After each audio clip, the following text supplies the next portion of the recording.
Welcome to real news. ముందుగా headlines చూద్దాం. 9వ జయంతి సందర్భంగా అవార్డుల ప్రధానోత్సవాల ముఖ్యమంత్రులు ప్రయోజుడు రామోజీ ఆశయాలను కొనసాగించిన రేవంత్. కాంగ్రెస్ పార్టీ సంచలన వ్యాఖ్యలు. రేపు వల్లే కాంగ్రెస్ విజయం అనే వారిపై ప్రజల నమ్మకం పెరిగింది. ఫలితం ప్రభుత్వ పనితీరు కితాబు.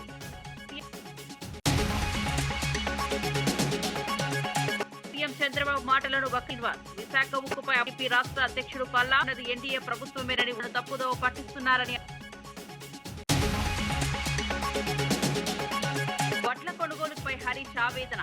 ప్రభుత్వం 6 లక్షలు మాత్రమే ఎంఎస్పీ బోనస్ సంక్షోభంలోకి వెళ్లిందన్న మాల్చనే వేగవంతం చేయాలని. ఇక వార్త వివరాల్లోకి వెళ్తే వ్యవస్థాపకులు అక్షరరావు ప్రజల పక్షాన నిలిచిన యోధుడని ఆంధ్రప్రదేశ్ అన్నారు. హైదరాబాద్ లో రామోజీ ఎక్సలెన్స్ 2025 కార్యక్రమంలో పాల్గొని ప్రసంగించారు. విలువల కోసం చివరి రామోజీరావు సేవలు చంద్రబాబు పేర్కొన్నారు. అలు శాశ్వతంగా నిలిచి అందరికో ఆదర్శమని అన్నారు. మాట్లాడుతూ అక్షరరావు నా ఘన నివాళులు ఎప్పటికీ మర్చిపోలేం. బలహీనంగా ఉన్నప్పుడు ఆ లోటు పత్రిక ద్వారా భర్తీ చేసే వాళ్ళను ఎత్తి చూపుతూ ప్రజలు ఆయన కేవలం ఒక మీడియా సామాజిక బాధ్యత కలిగి ప్రశంసించారు. 2025లో మనం ఒక అపురూపమైన ఘట్టాన్ని చూస్తున్నాము. అటు ఆంధ్రప్రదేశ్ ముఖ్యమంత్రి వర్యులు శ్రీ నారా చంద్రబాబు నాయుడు గారు, అలాగే మన తెలంగాణ గౌరవనీయ ముఖ్యమంత్రి వర్యులు శ్రీ రేవంత్ రెడ్డి గారు ఇరువురు ఇవాళ కార్యక్రమానికి రావటం మాకెంతో ఆనందాన్ని కలిగిస్తోంది. అలాగే మిగిలిన అతిరథ మహారథులందరికీ కూడా మరొకసారి సాదర స్వాగతం పలుకుతున్నాము.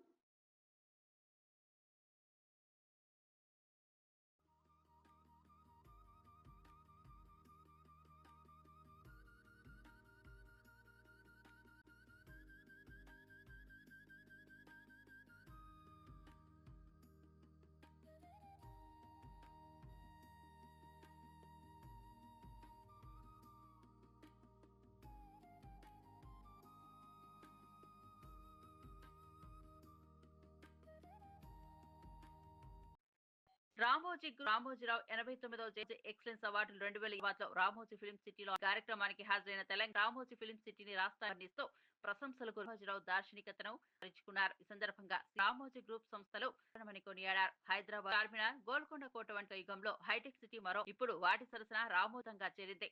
ఇది తెలంగాణ అని ఆయన పేర్కొన్నారు. కొనసాగిస్తూ ఈ అవార్డులను ఆయన ప్రత్యేకంగా రామోజీరావు గారి సమయం తీసుకున్నాం.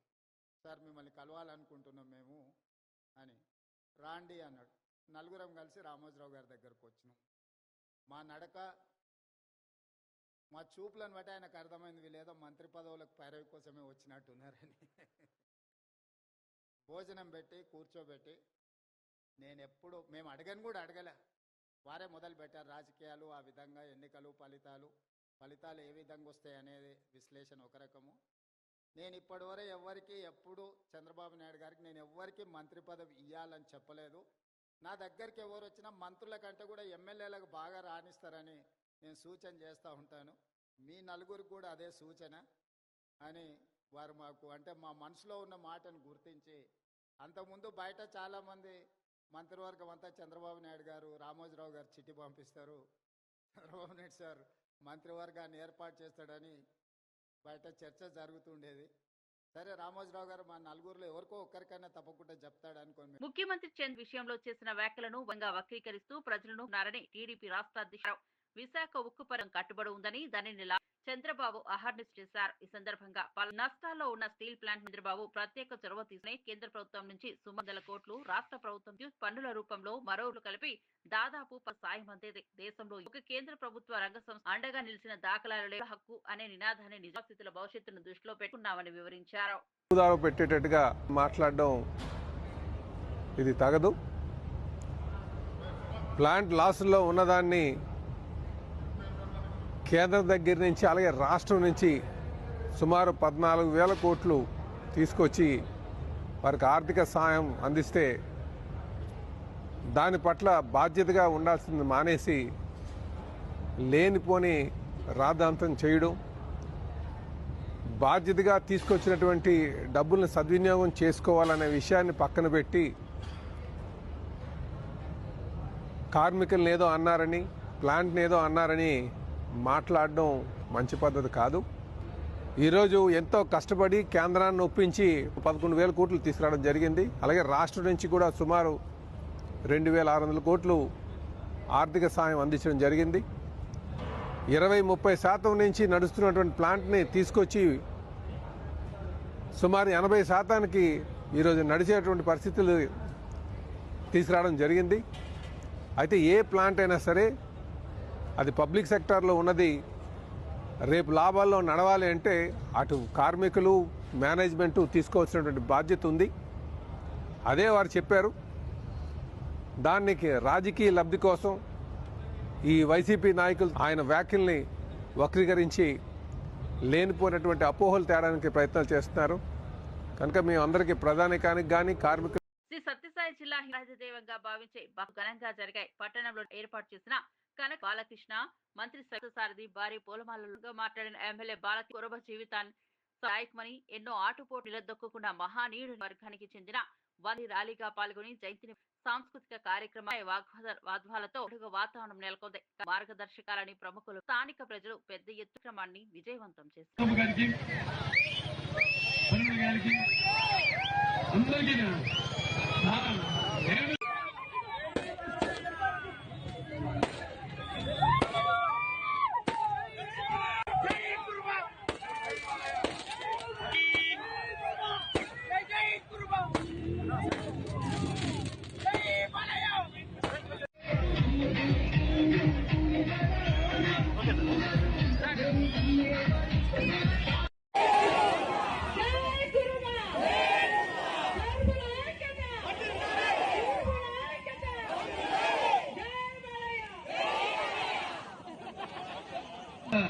జయంతి శుభాకాంక్షలు తెలియజేసుకుంటున్నాను. యోధుడు, అలాగే రాజకీయ చాళుక్యుడు, తన పుస్తకాల ద్వారా కవిత్వాల ద్వారా ప్రజలు ఒక సామాజిక వాళ్ళ ఏదైతే కేంద్ర ప్రభుత్వం యొక్క వాళ్ళు ఏర్పాటు చేశారు ప్రోగ్రామ్, అంటే స్మాల్ కస్టమర్ డెవలప్మెంట్ ప్రోగ్రామ్, దాని వల్ల రాష్ట్రంలో కూడా ఇంప్లిమెంట్ చేయడం జరిగింది. అంటే దాంట్లో వాళ్ళ వాటా 10% అంటే వాళ్ళ వాటగా మన వాటా అంటే మనం ఏర్పాటు చేస్తాం ఒక్కొక్కటి 51 లక్షల రూపాయలు.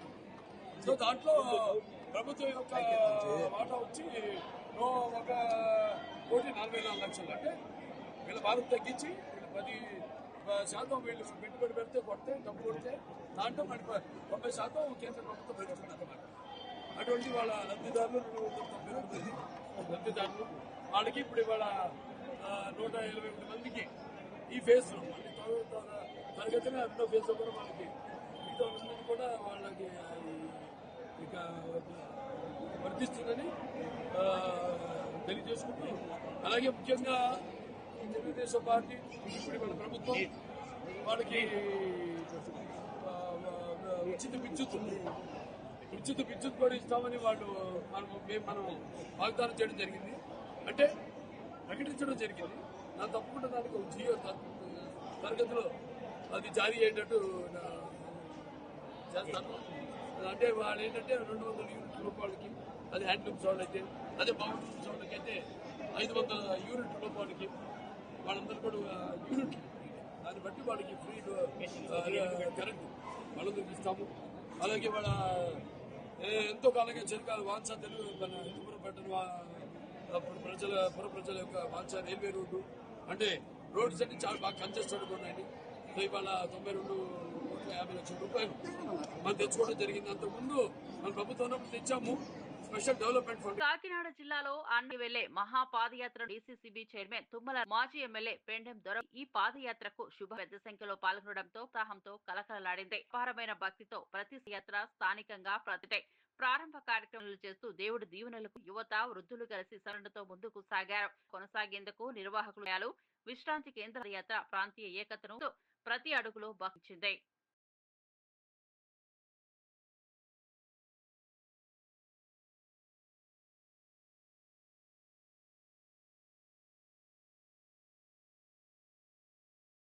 విశాఖపట్నం బోగయాన్ని కలిపే 7 వాహనాన్ని వేగవంతం చేయాలని సూచించింది.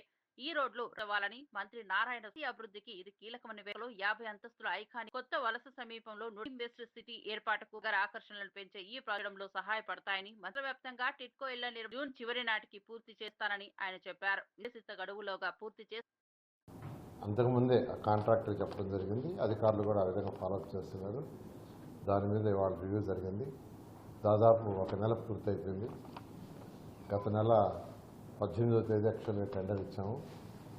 దాని మీద ఇవాళ ప్రత్యేకంగా అధికారులతో రివ్యూ పెట్టుకోవడం జరిగింది. అదేవిధంగా 8 ఎంఐజీ ప్రాజెక్టులు ఈరోజు డిఎంఆర్డీ యాక్చువల్గా సిటీలో చేస్తుంది. ఆ ప్రాజెక్టు వాటికి సంబంధించిన ప్రాబ్లమ్స్ ఏమన్నా వాటి మీద ఆ యొక్క ప్రాజెక్ట్ని కంప్లీట్ చేయటం ఫస్ట్ వీలైనంత కొన్ని ప్రాజెక్ట్స్ డిసెంబర్ ఎండింగ్ లోపల వాళ్ళకి కావాల్సిన రోడ్స్ కానీ డ్రైన్స్ కానీ డ్రింకింగ్ వాటర్ కానీ ఎలక్ట్రిసిటీ కంప్లీట్ చేయమని చెప్పాను. కొన్ని అయితే డిసెంబర్ 15కి, కొన్ని డిసెంబర్ ఎండింగ్కి, కొన్ని వచ్చి జనవరి, కొన్ని ఫిబ్రవరి, ఒక ప్రాజెక్టు ఏప్రిల్కి పూర్తి చేస్తా అన్నారు. ఎందుకంటే ఏదైనా ఎంఐజీ ప్రాజెక్టు మనం లేఅవుట్స్ వేసినప్పుడు లాటరీ కానీ లేదా ఆక్షన్ వేసినప్పుడు అమరావతిలో మీడియా రాము విశాఖలో జరుగుతున్న అభివృద్ధికి గేమ్ చేంజర్ గా నిలుస్తున్న వికేంద్రీకరణ లక్ష్యంగా ఉన్న చర్యలు రాష్ట్ర పేర్కొన్నారు. విశాఖతో పాటు విజయనగరం వంటి ప్రాంతాల్లో పరిశ్రమల స్థాపన వల్ల పెరుగుతాయని చెప్పారు. సదస్సులు జాతీయ పెట్టుబడిదారులు ఆసక్తి రాష్ట్రానికి శుభారో. వైజాగ్ సమ్మిట్ ద్వారా మనకి క్లారిటీ వచ్చింది. ఆ 2 రోజుల్లోనే దగ్గర 13,000 కోట్ల పైగా 13 లక్షల కోట్ల పైగా ఒప్పందాలు జరిగినాయి పెట్టుబడులకి. దాని ద్వారా 16 లక్షల పైగా ఉద్యోగాలు వచ్చే అవకాశం ఉంది. దీనికి man of the match Chandrababu Naidu గారు అయితే, మ్యాన్ ఆఫ్ యాక్షన్ మా యువ నాయకులు మంత్రి గారు నారా లోకేష్ గారు. వారిద్దరు పడ్డ శ్రమ కష్టం చాలా స్పష్టంగా కనపడింది. కొన్ని వేల మంది ప్రతినిధులు దేశ విదేశాల నుంచి, వివిధ రాష్ట్రాల నుంచి, విదేశాల నుంచి కూడా రావటం జరిగింది. 700 పైగా డెలిగేట్స్ వేరు కంట్రీస్ నుంచి రావటం జరిగింది. వీళ్ళందరినీ సమన్వయం చేసుకుంటాం, ఒక పద్ధతి ప్రకారం ఇంత మంచి సభ నడపటం అనేది, ఇంత గొప్ప సమిట్ నడపటం అనేది మామూలుగా సాధ్యమయ్యే పని కాదు. గత ప్రభుత్వంలో జరిగింది మనం చూసాం. మీల్స్ కోసం కొట్టుకున్నారు. నేను క్లియర్గా చూశాను, ఆ రోజు స్పష్టంగా చూశాను. నాకే సిగ్గేసింది. అలాంటిది ఇన్ని వేల మందిని సమన్వయపరుస్తా, ఇన్ని లక్షల కోట్లు పెట్టుబడులు తీసుకొస్తూ అంటే మామూలు మ్యాటర్ కాదు. అది దానికి నిజంగా గ్లోబల్ నాలెడ్జ్ కావాలి. మనకి గ్లోబల్ కంపెనీస్ రావాలంటే మంచి నాలెడ్జ్ తోటి ఉన్న వ్యక్తుల దగ్గర ఉన్న చోటకే ఎవరైనా కానీ వస్తారు. గ్లోబల్ లెవెల్లో మన కంపెనీస్ తెచ్చుకోవాలంటే, గ్లోబల్ కంపెనీస్ తెచ్చుకోవాలంటే మనకు గ్లోబల్ లెవెల్లో నాలెడ్జ్ ఉండాలి. నాలెడ్జ్ ఉన్న వ్యక్తులు మన నాయకులుగా ఉంటాం. మీడియాతో మాట్లాడిన ఏపీ నరసింహ యాదవ్ టీటీ సతీష్ కుమార్ మరణం హత్యనని తీవ్ర ఆరోపణలు చేసి డైరెక్షన్ లోనే ఈ ఘటన జరిగిందామని కేసులో కీలక విషయం కనిపించడంతోనే ఉన్నారని పేర్కొన్నారు. సమయంలో అనుమాన సందేహాలకు తావిస్తోందన్నాను. ఒత్తిడిలో పెట్టి నిజాలు జరుగుతున్నాయని ఆరోపణ జరిగిన అవకతవకలు ఈ కుట్ర జరిగిందని దీని విచారణ జరిపించాలని విధంగా హత్య గావింపబడ్డారనేది అందరికీ తెలిసిన విషయం. కానీ ఈరోజు దీనిపైన ఏ విధంగా మాట్లాడుతూ ఉన్నారో మనం చూస్తాను. మొదటి నుంచి కూడా శ్రీవారికి సంబంధించి చూస్తే ఏదైతే నెయ్యికి సంబంధించి కల్తీ నెయ్యి కాని నెయ్యిని ఏ విధంగా కోట్ల రూపాయలకి గత 5 సంవత్సరాలు జగన్మోహన్ రెడ్డి పరిపాలనలో శ్రీవారి యొక్క మహాప్రసాదంగా భావించే పవిత్రమైన లడ్డులు ఏ విధంగా నెయ్యి కల్తీ చేసి ఏ విధంగా చేశారో దానిపైన కూడా ఇంకొక పక్క విచారణ జరుగుతూ ఉంది. ఇంకో పక్క ఏదైతే కోర్టు ఆదేశాలతో ఏదైతే దీని పరకామణికి సంబంధించిన విచారణ పూర్తి స్థాయిలో గతంలో జరగలేదు. లోక్ అదాలత్లో ఆ విధంగా దాన్ని రాజీ పోవడానికి అవకాశం లేదని న్యాయస్థానం ఇచ్చిన ఆదేశాలతో ఈరోజు కమిటీ వచ్చి అక్కడ విచారణ చేపడుతూ ఉంటే దానికి సంబంధించిన ప్రధానమైన ఎవరైతే ఫిర్యాదుదారుడు అవుతారో అతన్ని ఈ విధంగా హత్య చేయించడం పరాకాష్ట. ఇది శ్రీవారి సొమ్ము దొంగతనం చేసిన వ్యక్తితో లాలూచి పడి వాళ్ళ ప్రాపర్టీలంతా కూడా భారీ ఎత్తున వైసీపీకి సంబంధించిన కుటుంబ సభ్యులు భారీ ఎత్తున కూడా ఆ యొక్క ఆస్తుల్ని కైవసం చేసుకొని తూతూ మంత్రంగా 1-2 ఆస్తుల్ని శ్రీవారికి దానంగా ఇచ్చారనే విధంగా చెప్పి ఆ విధంగా ఏదైతే ఈ యొక్క కేసుని నీరుగార్చిన విషయం శ్రీవారి భక్తులందరి మనోభావాల్ని దెబ్బతీసే విధంగా వైసీపీ శ్రేణులు ప్రయత్నించడం. ఏదైతే ఆ రోజు ధర్మారెడ్డి కావచ్చు, లేకపోతే కరుణాకర్ రెడ్డి కావచ్చు, లేదా చైర్మన్గా వ్యవహరించిన సుబ్బారెడ్డి కానీ కరుణాకర్ రెడ్డి కానీ జగన్మోహన్ రెడ్డికి బంధువులు అవునా కాదా చెప్పమంటాను. ఈరోజు మీ బంధువుల్ని సాక్షాత్తు శ్రీవారి దగ్గర వాళ్ళ యొక్క పదవుల్లో నియమింపజేసుకొని అక్కడి నుంచి భారీ ఎత్తున శ్రీవారి పేరుతో దోపిడీ చేసిన సాహసం చేశారంటే మిమ్మల్ని ఏమనాలని ఈరోజు ప్రశ్నిస్తాను. తలపై స్పందించిన కుమార్, ఈ విజయం ఒక్కరిది రేవంత్ రెడ్డి పటిష్ట సంక్షేమ అభివృద్ధి ఫలితమే.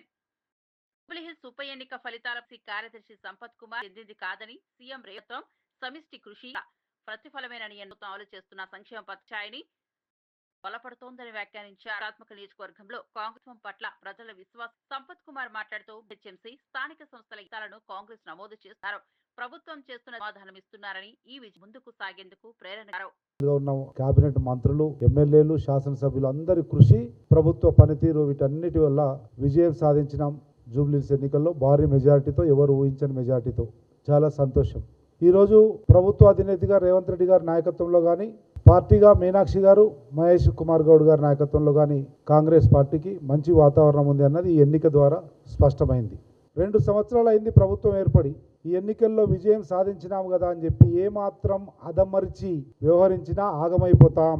ఈ మంచి వాతావరణాన్ని, ఈ సమిష్టి కృషిని ఇదే అదనుగా చేసుకొని పార్టీని, ప్రభుత్వాన్ని, అన్ని వ్యవస్థలను ప్రక్షాళన చేయాల్సిన అవసరం ఉంది అని భావిస్తూ ఉన్నా. 5 సంవత్సరాలకు ఒకసారి జరిగే ఎన్నికల్లో 2 సంవత్సరాలు పూర్తయింది. అంటే దాదాపు సగభాగం పూర్తయిపోయింది. ఎందుకంటే చివరి ఏడాది అంతా ఎన్నికల వాతావరణం ఉంటుంది కనుక 2 సంవత్సరాలు అంటే సగం టెన్యూరు, సగం సమయము అయిపోయింది. ఇప్పటి వరకు మంచినే ఉంది. మొన్నటి ఎన్నికనే ఉదాహరణ. కనుక ప్రస్తుత పరిస్థితులలో నేను రిక్వెస్ట్ చేస్తా ఉన్నా, కింది స్థాయి నుంచి కాంగ్రెస్ పార్టీ నుంచిలో ఎన్ఎస్ఏ కార్యకర్త నుంచి ఎదిగి ఏఐసిసి కార్యదర్శి వరకు శాసనసభ్యుడిగా పనిచేసిన అనుభవంతో గౌరవ ముఖ్యమంత్రి రేవంత్ రెడ్డి గారిని, అదేవిధంగా పార్టీ పరంగా ఇన్ఛార్జ్ అయినటువంటి మీనాక్షి నటరాజన్ గారిని, ఇద్దరిని విజ్ఞప్తి చేస్తా ఉన్నా, పార్టీని, ప్రభుత్వాన్ని రెండింటినీ సమన్వయపరచంలో ఉండే అనేక వ్యవస్థలను ప్రక్షాళన చేయవలసినటువంటి అవసరం ఉంది. దయచేసి దాని మీద దృష్టి పెట్టవలసిందిగా విజ్ఞప్తి చేస్తా ఉన్నా. ప్రక్షాళన చేసే సమయంలో పనితీరును బేరీజు వేసుకోవాల్సిన అవసరం ఉంటుంది. పనితీరు బేరీజు వేస్తే ఎవరు ఏ స్థాయిలో ఎంతవరకు సఫలీకృతులమైనరు అనేది తెలిస్తే దాన్ని బట్టి ప్రక్షాళన చేయవలసిందిగా విజ్ఞప్తి చేస్తా ఉన్నా. Revamp and reconstruction the whole system, whether it is party. తరచూ హోదాను మర్చి మాట విషయం కాదని ఆయన వ్యాఖ్యాన్ని భువనగిరి ఎంపీ చామలక్షించారు.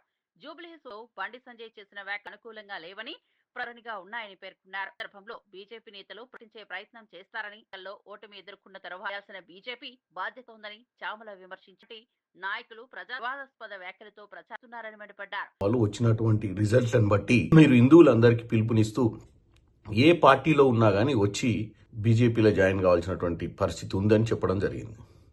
మీరు ఒకటి ఆలోచించండి బండి సంజయ్ గారు, మీ తోటి పార్లమెంట్ సభ్యులు, కేంద్ర మంత్రివర్యులు కిషన్ రెడ్డి గారి సికింద్రాబాద్ నియోజకవర్గంలోని జూబ్లీహిల్స్ కూడా ఒక పార్ట్, అంటే ఒక అసెంబ్లీ, ఆ పార్లమెంట్లో గత ఎన్నికలలో వచ్చిన ఓట్లు ఇప్పుడు ఎందుకు రాలేదు? లేదా మీరేమైనా అంతర్గతంగా బీఆర్ఎస్కి మద్దతు ఇచ్చిరా అనేది మొదటి అంశం మీరు ప్రజలకు తెలియజేయాలి. తెలియకపోతే మీరు ఇంటర్నల్గా పార్టీల కోసం చర్చ చేసుకోవాలి. ఈరోజు ప్రజల మధ్యన కులమతాల పేరుతో చిచ్చు పెట్టాల్సినటువంటి పరిస్థితి మీరు తీసుకురావడం మంచిది కాదని మీకు తెలియజేస్తున్నాను. ఎందుకంటే ఈ రాష్ట్రంలో ప్రజలు ఎవరికి ఓటేస్తే మాకు భవిష్యత్ బాగుంటుందన్న ఆలోచనతోటి ఓట్లేయడం జరుగుతుంది. ఈరోజు నవీన్ యాదవ్ జూబ్లీహిల్స్లో గెలిచిందంటే కేవలం ఒక మతమో కులానికి సంబంధించిన ఓట్లతోటి గెలవలే. రేవంత్ రెడ్డి గారి ప్రజా పాలనలో భాగంగా నవీన్ యాదవ్ అనే ఒక బీసీ బిడ్డకు టికెట్ ఇస్తే భవిష్యత్తులో మంచి చేస్తాడన్న ఉద్దేశంతో ఈరోజు ఒక 25,000 ఓట్ల మెజార్టీతో గెలిపించడం జరిగింది. నేను ఒకటే కోరుకుంటున్నా, మీరు అయినా నేనైనా మిగతా ఎంపీలమైనా కిషన్ రెడ్డి గారైనా మనం అందరం కూడా తెలంగాణ ప్రజలు ఓట్లేస్తే గెలిచాం. మీరు అధికారంలో ఉన్నారు కాబట్టి మీరు మంత్రి పదవులు వచ్చినాయి. చాలా మంచిది మన రాష్ట్రానికి మంత్రి పదవులు రావడం. ఎందుకంటే మనకు ఈరోజు తెలంగాణకు రావాల్సిన నిధులు తెచ్చుకోవాల్సిన అవసరం ఉంది. మా ముఖ్యమంత్రి గారు పదే పదే మీ తోటి మంత్రులను ఢిల్లీలో కలిసి ఈ రాష్ట్రానికి రావాల్సిన నిధుల గురించి మాట్లాడుతున్నట్టు మీరు చూస్తారు. దాంతోపాటు మీరు కూడా ప్రెజర్ పెట్టి అంటే రాజకీయాలకు సిద్దిపేట జిల్లా మల్లారం గ్రామంలోని వడ్ల మాజీ మంత్రి ఎమ్మెల్యే ప్రత్యక్షంగా తెలుసుకుని రాష్ట్ర వ్యాప్తంగా వడ్ల కొనుగోలు నిర్లక్ష్యం, ఘోర పరిస్థితులు, కొన్న వడ్ల పరిమాణం 85 లక్షల మెట్రిక్ టన్నులు 5-6 లక్షల టన్నులకి ఇప్పటికే కొన్న వడ్ల సుమారు 1200 కోట్ల బోనస్ ఇంకా తీవ్ర ఆర్థిక సంక్షోభంలోకి ఇస్తారు. మాటల్లో ఏమని చెప్పి ఇప్పటి వరకు ఆయన ధ్వజమెత్తారు. ఇప్పటి వరకు కొన్నది కేవలం 5-6 లక్షల మెట్రిక్ టన్నులకు మించి ప్రభుత్వం కొనలేదు. కొంటామని చెప్పిందేమో 85 లక్షల మెట్రిక్ టన్నుల వడ్లు కొంటామని చెప్పి అంతా 5-6 లక్షలకు మాత్రమే ఈరోజు రాష్ట్ర ప్రభుత్వం పరిమితమైంది. ఈ కొన్నదానికి కూడా ఇంకా రాష్ట్ర వ్యాప్తంగా దాదాపు 1400 కోట్ల రూపాయల బిల్లులు వడ్ల పేమెంట్ పెండింగ్లో ఉంది. అంటే రాష్ట్ర ప్రభుత్వం ఏ రోజుకు ఆ రోజు వడ్లకు పేమెంట్ చేస్తామని చెప్పారు. కానీ ఇప్పటి వరకు 1200 కోట్ల రూపాయలు ఎంఎస్పీ బిల్లు పెండింగ్ ఉంది. దాదాపు 200 కోట్ల రూపాయలు బోనస్ డబ్బులు పెండింగ్లో ఉన్నాయి. అంటే మాటల్లో మాత్రం 24 గంటల్లో డబ్బులు ఇస్తామని చెప్తున్నారు. కానీ చేతలకు వస్తే రోజుల తరబడి ఇవాళ బోనస్ డబ్బుల కోసం ఎదురు చూడాల్సిన పరిస్థితి ఉంది. పోయిన యాసంగి బోనస్ పైసలు ఇప్పటిదాకా 1 రూపాయి కూడా ఇయ్యలే. పోయిన యాసంగికి సంబంధించిన 1200 కోట్ల రూపాయల బోనస్ డబ్బులు రాష్ట్ర వ్యాప్తంగా పెండింగ్లో ఉన్నాయి. నేను రాష్ట్ర ప్రభుత్వాన్ని, ఉత్తమ్ కుమార్ రెడ్డి గారిని డిమాండ్ చేస్తా ఉన్నా, పోయిన యాసంగి బోనస్ డబ్బులు వెంటనే విడుదల చేయండి. వడ్ల కొనుగోలు ప్రక్రియ వేగవంతం చేయండి. రాష్ట్ర వ్యాప్తంగా చలి చాలా ఎక్కువగా ఉంది. పాపం రైతులంతా కూడా రాత్రిపూట వడ్ల కుప్పల దగ్గరనే కావలి గాయాల్సి వస్తూ ఉంది. పందికొక్కుల భయానికో, కోతుల భయానికో, ఆ ఎముకలు కొరికే చలిలో ఇవాళ రైతులు వడ్ల కుప్పల మీద రాత్రి పడిగాపులు కాస్తున్నటువంటి పరిస్థితి ఉంది. రాష్ట్ర వ్యాప్తంగా కూడా చాలా చోట్ల ఈరోజు 8 డిగ్రీలు, 7 డిగ్రీలు, 9 డిగ్రీల టెంపరేచర్ వచ్చింది. చాలా చలితో ప్రజలందరూ కూడా ఇబ్బంది పడతా ఉన్నారు. ఈ ప్రక్రియ వేగవంతం చేయండి. ఇంకా కూడా కొన్ని పీపీటీ సెంటర్లు రాష్ట్ర వ్యాప్తంగా ఓపెన్ కూడా చేయలేదు ఇంతవరకు. ఇంకా సెంటర్లు పూర్తిగా ఓపెన్ చేయండి. కొనుగోలు ప్రక్రియ వేగవంతం చేయండి. మిల్లులకు గట్టిగా చెప్పి మిల్లులు టైప్ అవుతలేవు. మీరు ఏదైతే బ్యాంక్ గ్యారంటీ పెట్టారో రాష్ట్రంలో సగం మిల్లులు ఇంకా బ్యాంక్ గ్యారంటీ ఇవ్వకపోవడం వల్ల, మిల్లులు టైప్ కాకపోవడం వల్ల వడ్ల కొనుగోలు ప్రక్రియ ఆలస్యం అవుతా ఉంది. దయచేసి మిల్లులు టైప్ చేయండి.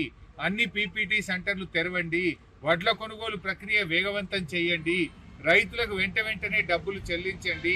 పోయిన యాసంగి, ఈ వానాకాలం బోనస్ డబ్బులు వెంటనే విడుదల చేయాలని చెప్పి నేను ప్రభుత్వాన్ని డిమాండ్ చేస్తా ఉన్నా. ఇక మక్క రైతుల పరిస్థితి అయితే చాలా దారుణంగా ఉంది. మక్కలు కొనుగోలు విషయంలో మొదలు 18 క్వింటాళ్ళని నిబంధన పెట్టారు. చాలా నెమ్మదిగా మక్కలు కొంటా ఉన్నారు. ఇప్పటి వరకు ఒక్క రైతుకు కూడా మక్కల డబ్బులు రూపాయి కూడా రాలేదు రాష్ట్రంలో. ఏం చేస్తున్నది ప్రభుత్వం? ముఖ్యమంత్రి గారు ఇవాళ ఈ రాష్ట్రంలో మక్కలు పండించిన రైతులకు కొనుగోలు ప్రక్రియ ఆలస్యం చేశారు.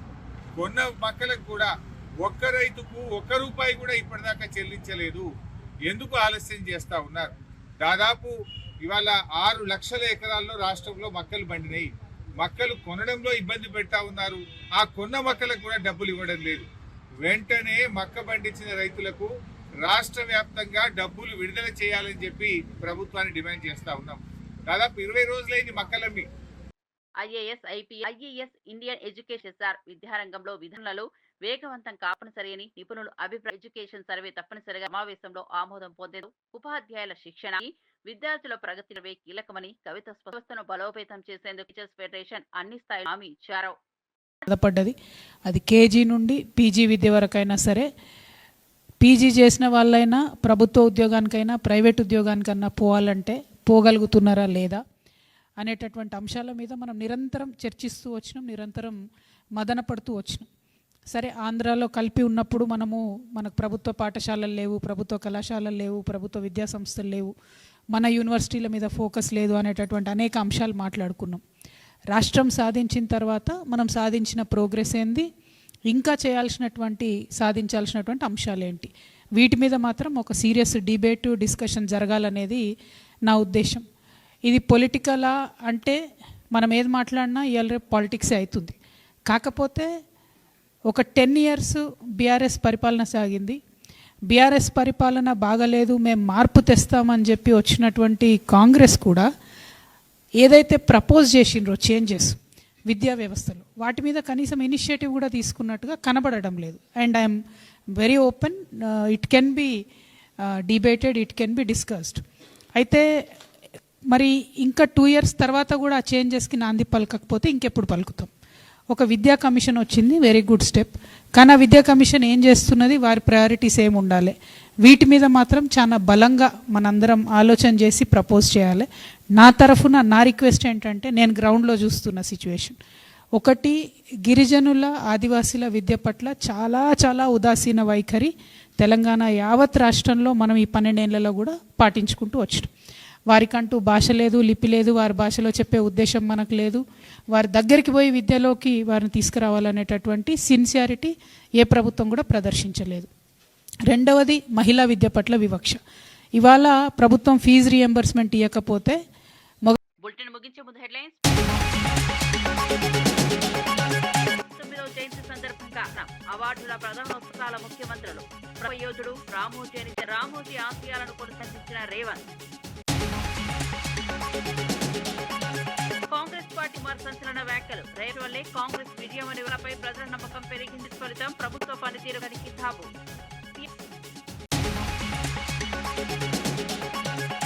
సీఎం చంద్రబాబు మాటలను వక్కిన్వార్. విశాఖ ఉక్కుపై ఐపీ రాష్ట్ర అధ్యక్షుడు పల్లా అన్నది ఎన్డీఏ ప్రభుత్వమేనని తప్పుదో పట్టిస్తున్నారని. వడ్ల కొనుగోలుపై హరీష్ ఆవేదన. ప్రభుత్వం 6 లక్షలు మాత్రమే ఎంఎస్పీ బోనస్ సంక్షోభంలోకి వెళ్లిందన్న మాల్చనే వేగవంతం చేయాలని. బులెటిన్ విశేషాలు.